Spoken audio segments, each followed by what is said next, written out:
I love you, Allah.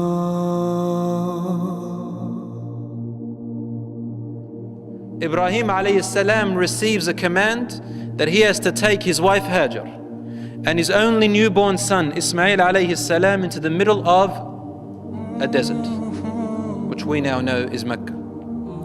At those days there was nothing there. There was no water, no people, nothing. You know the story. To leave them in the middle of the desert and to return without them. Just like that. No sources, no people, no food. Leave them there and come back. And so he went on that journey. Note, Hajar alayhi salam knew nothing about it. All she knew was that they were going on a journey and they're going to come back home. But also note, my dear sisters, how she was obedient and loyal to her husband. Trust between the husband and the wife. He is a prophet of God, and she is obeying him, putting her trust and loyalty in Allah, then her husband. So they went, and when they reached the middle of the desert, they sat down, and Ibrahim alayhi salam stood up, and he started to walk back to Palestine. And he did not ask his wife to follow. So she chased after him. Ya Ibrahim, ila man tatrukana? Who are you leaving us to? There's no one with us. What are you doing? And Ibrahim alayhi salam would not reply to her. Why? Because if he replies, we'll get into a conversation. And he is afraid that his heart may lose itself. He has to fulfill the command of Allah subhanahu wa ta'ala. Allah has a plan. He just kept walking straight without looking at her. And she kept on following him. Ya Ibrahim, ila man tatrukana? Who are you leaving us to? And he would not reply. He just kept walking. Finally, Hajar alayhi salam stopped for a minute and thought. With her piety, with her righteousness, with her knowledge of Allah subhanahu wa ta'ala, she asked one simple question. Ya Ibrahim, Allahu amaraka bihada? Is it Allah who commanded you to do this? And Ibrahim alayhi salam, still without looking at her, he replied in only one answer. He said, yes. And he kept walking. At this point, Hajar alayhi salam stopped. And she watched her husband walk away.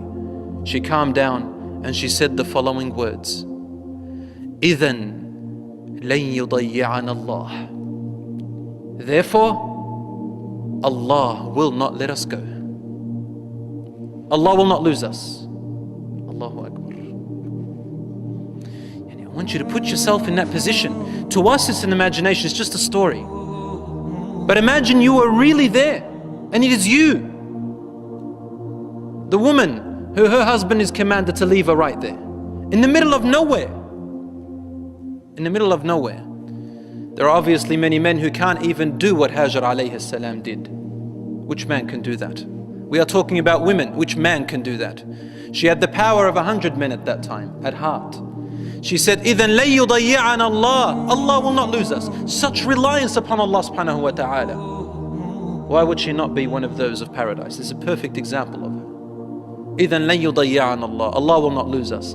And you know the story. She began to run between Safa and Marwa when the food ran out, and Allah subhanahu wa ta'ala gave them water called Zamzam. And a whole village came and lived around them. And Ismail alayhi salam grew, and Hajar alayhi salam lived among these people.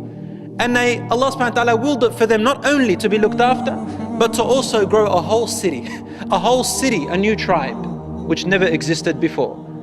And it lasted out of her honor. Allah subhanahu wa ta'ala honored her in the Quran and honored her till today. Millions of Muslims around the world go, men and women, to carry out the ritual of a woman. One woman. What do? We actually hurry between Safa and Marwa. What is it? It's walking and hurrying between Safa and Marwa. Why? Just because of one woman.